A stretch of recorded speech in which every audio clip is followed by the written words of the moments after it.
Well, viewers, it's been a little while since we've had an MG3 on the driveway, and this is a 2021 MG3 1.5 exclusive nav model in laser blue. The reason I've asked for one of these cars, MG Motor UK very kindly offered to give me one of these for a week, is because I've heard rumours that this model is now coming to the end of its production life. It was launched about 10 years ago actually in international markets, and in this country in the summer of 2013. I actually had one of these facelifted cars. The facelift occurred about 3 years ago. On the channel before I had a yellow one, just exclusive rather than exclusive nav, in 2019.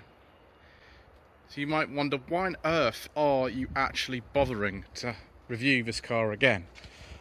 Well, we've got full reviews of an MG3 on the channel. We've actually got 3 full reviews of an MG3 on the channel. One of them was the second video that ever appeared on the channel, and so we're going to call this week with this 2021 MG3 1.5 exclusive nav the end of the start, because if this model really is finishing production, and I think it probably is, they've just actually slimmed down a range of colours, which means that laser blue is currently not available to order, which is a bit annoying because this is my favourite post-patent MG3 colour. So it's the end of the start, because we started this channel with so many videos on this car, you know, things like ownership reports and comparisons between the pre and post facelift models and things like that. Ours is a 2014 1.5 style. We sold it in February 2020, and we had it for over 3.5 years. So, you know, it's really funny to be having one of these again. This is probably my last chance to actually spend some time with it, and to actually replace our Row 45 V6 for a week with the sort of journey we do with it. And I'm looking forward to it. I'm not doing a full walk around of the car. There's actually multiple walkarounds of the MG3 on the channel, both pre and post face. It's actually one of the only videos I've seen where the pre and post list of cars are compared side by side, which is one I did. We will have a little look at it though a little bit later, but at the moment I'm going to have to get going, because Mr. Bill from the Walls Wheels YouTube channel is going to be filming this for a full review, and I better get to our filming location so I'm not late, because this one's just been dropped off. So I suppose I shall see you once I'm inside the car. Right, viewers, we'd better turn that off, because otherwise we shall get copyright information. Answers down below if you know exactly what that piece of music was. So we are on our way to the filming location where Mr. Bill from the Walls Wheels YouTube channel will be filming this car. Because I've done 3 full reviews of MG3s on the channel before, the latest one was actually last month. That was a 2018 car, and I've done a 2019 facelift, which is very similar to this before. There is absolutely no need for me to do a full review of this, because there's not a lot to say. This is a different colour, and it's a slightly different model variant. In fact, it's got sat nav, whereas the 2019 one I drove was an exclusive, just without the nav. So that's it. But just very briefly, it's got a 1.5 normally aspirated engine with 105 horsepower. 0 to 60 this car is 10.4 seconds. There is variable valve timing, but it's yeah, it's not the most torquey engine at the bottom end. You do absolutely have to put your foot down to get the most out of it. So here we are joining the M3, and I'll just go into second gear here around this corner. And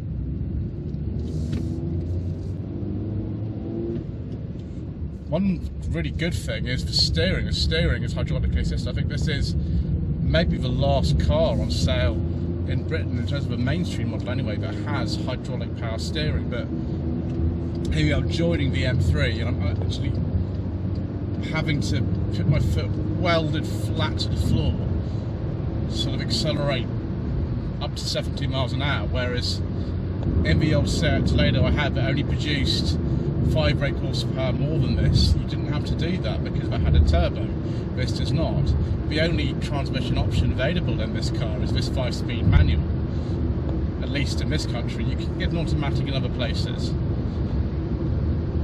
So yeah, that's one thing I've not missed, viewers, is the lack of torque in this engine. It's even worse, of course, when you put this engine into the MG ZS, which is much bigger than this.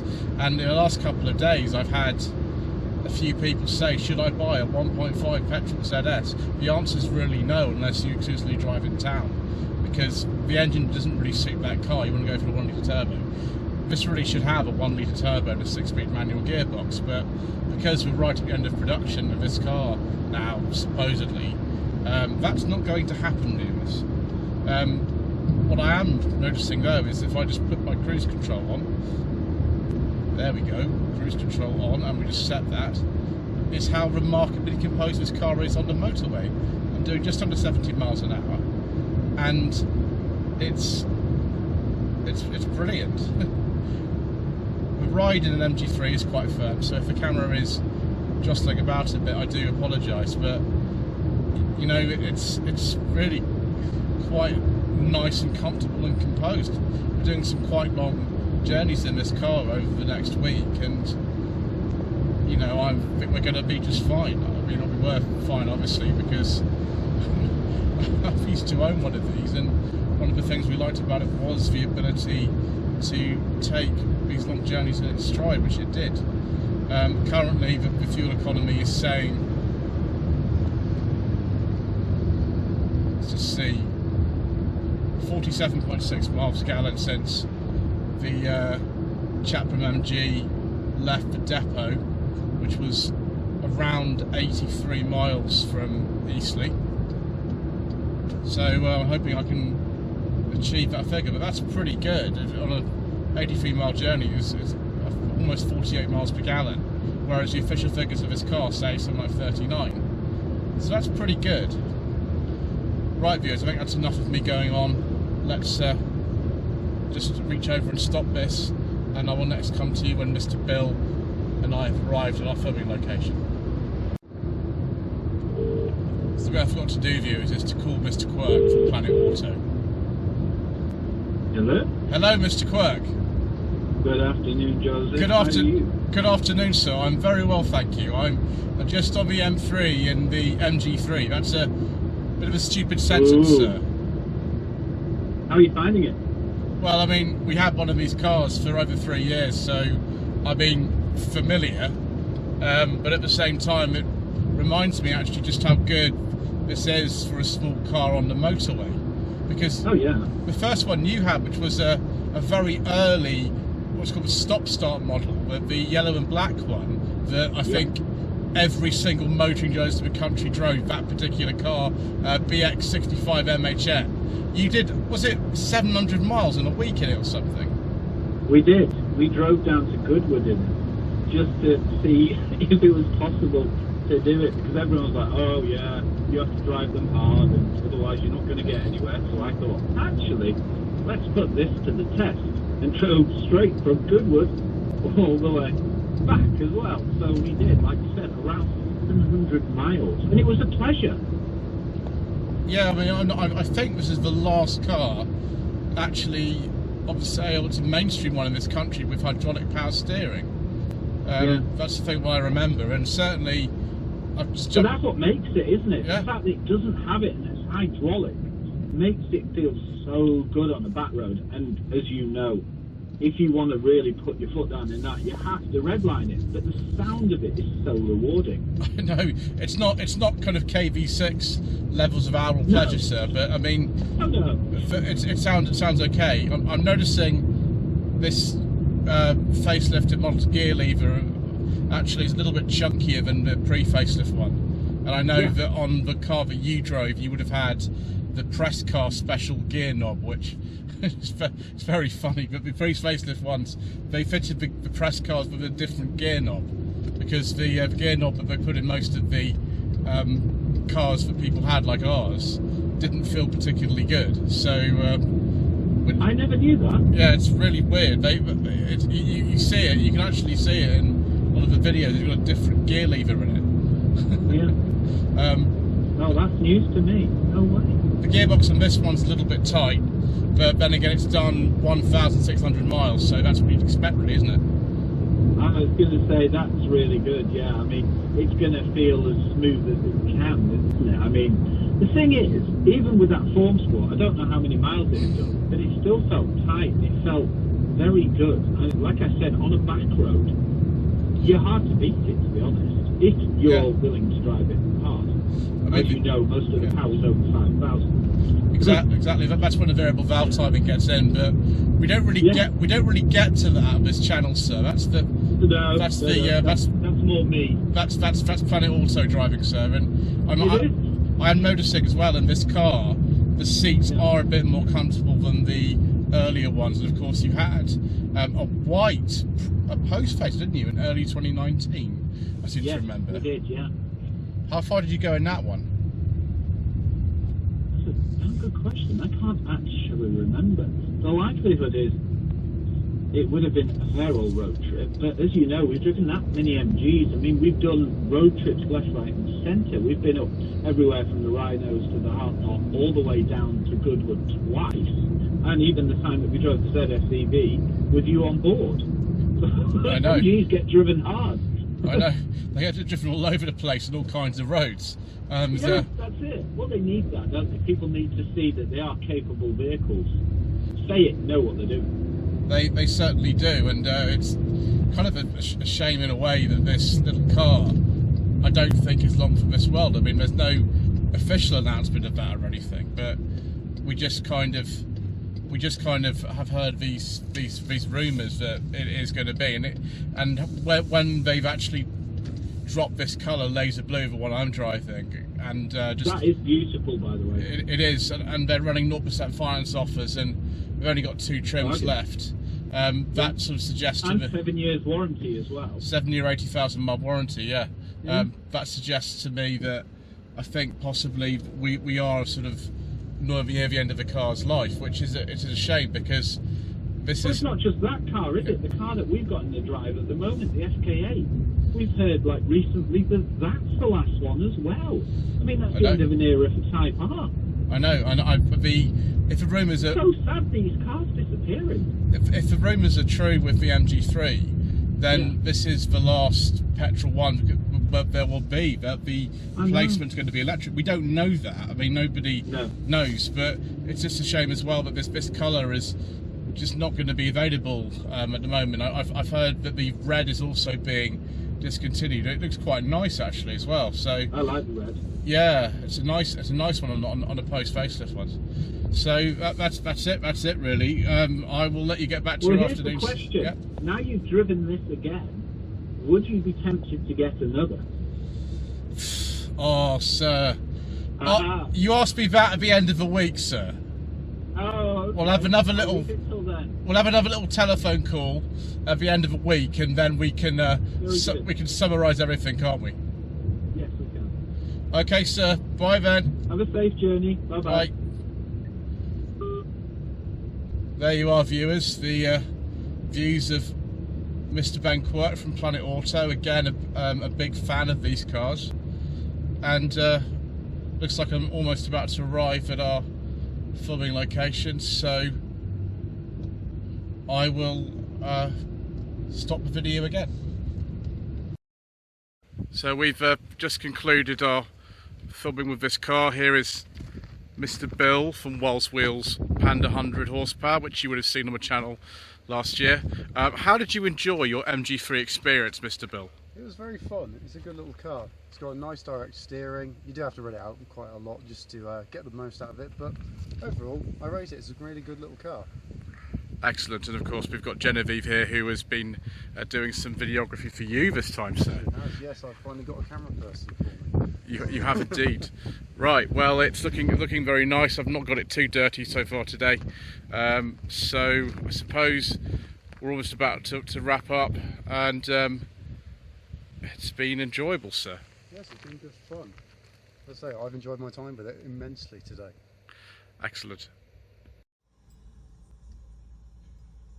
Good morning. Today is the 19th of August and we are on our way to Farnborough for the British Motor Show. Had some fun with Mr. Bill yesterday, doing some filming. I'll just make sure we don't have that coming on.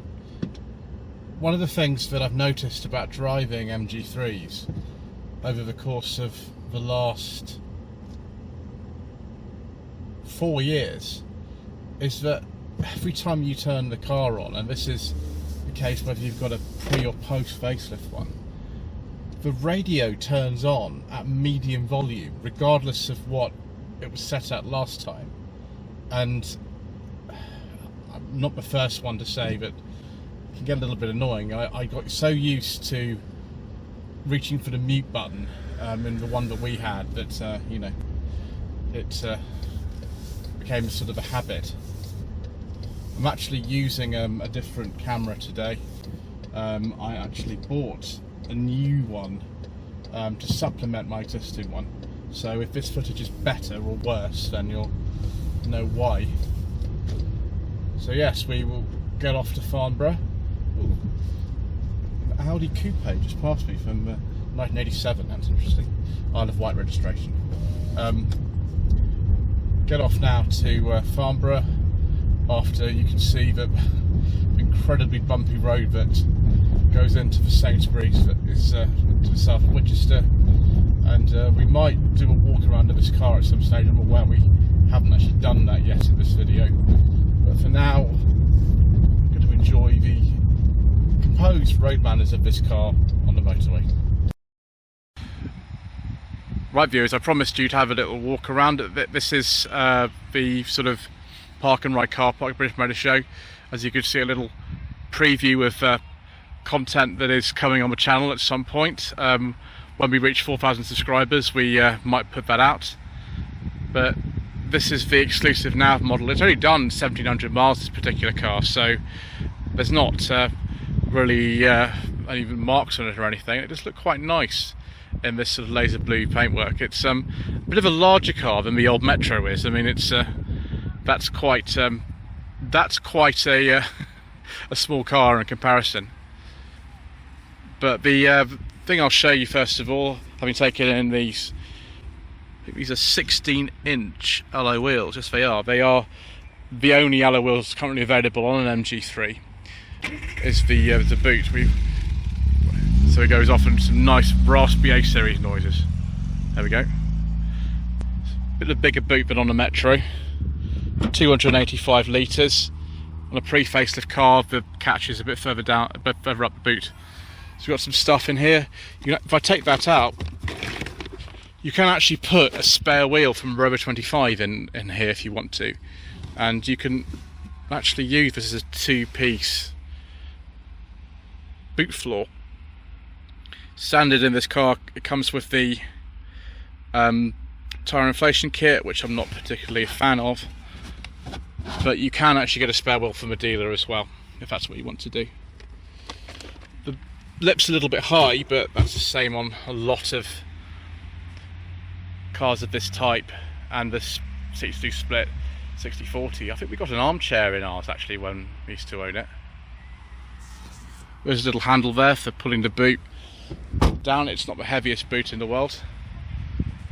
There's also a reversing camera down here because of the Exclusive Nav model, and parking sensors which also come on the trim below, which is called Excite. There are only 2 trims remaining on the MG3.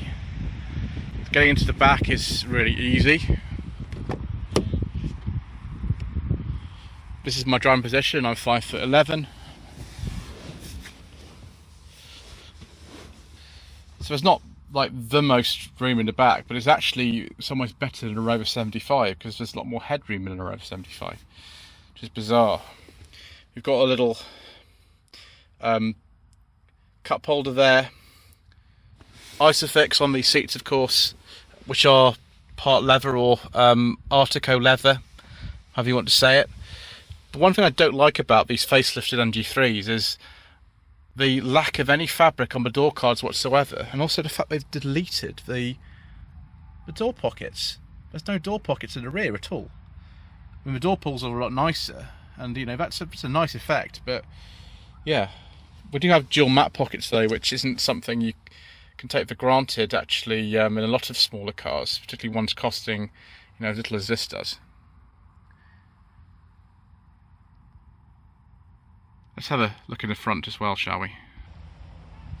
So we are a much nicer steering wheel than before, and generally the cabin quality is better, although again, no fabric on the door cards. But the door locking buttons are in a more central position. The mirror switch is a nicer quality one. One really bizarre thing is that the top of the range pre-facelift MG3s had automatic wipers. This doesn't, but it does still get automatic lights. Cruise control, although when you want to just pause the cruise control, which is normally done by a resume button in a lot of cars, you can't do it in this car. If you hit resume when you're trying to pause it, it doesn't do anything. I think what we can do is actually, on this car, turn on the touchscreen without actually putting the key in. It's one of the few cars I know that does that. Whilst that's booting up, I'll show you that the hazard light switch is down here. There is the stop start activation button. I might have to just turn that off if the sound comes on, because it's really difficult in an MG3 to stop the radio coming on. If you start the car, it just comes on at medium volume, and I do find that a bit annoying. So climate control buttons, or no, it's just a air conditioning button. There's no climate control in this car. Setup is here. The main difference between the exclusive model that I filmed 2 years ago and the exclusive Nav is we get navigation on here. And we might show you that in another video. I don't think I want to do that because this first part is long enough already. So we'll have a look at that in more detail. Glove box is not big enough for secret mission documents, I don't think, actually, unfortunately. It's a bit of a shame, actually, that, but the pre-face one's a bigger glove box and some storage on top of the dash, which this doesn't have. But everything feels just a lot better. The gear lever feels better, although this kind of slightly cheap feeling handbrake lever is the same. Bonnet release is on the left hand side, and that's probably the next thing we'll have a look at is the engine. Although I'll just pause for a second so we can have some dial sweeping going on.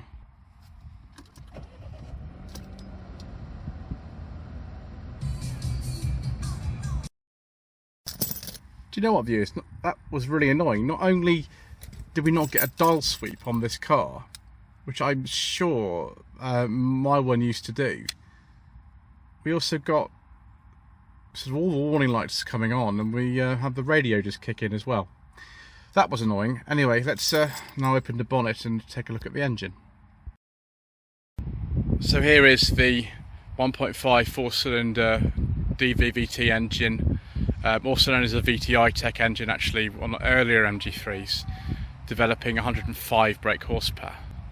On the earlier cars, this coolant reservoir was sort of down here, which wasn't really the best because it was very easy to overfill it, and a lot of mechanics not familiar with these cars did do that, and it happened to our car.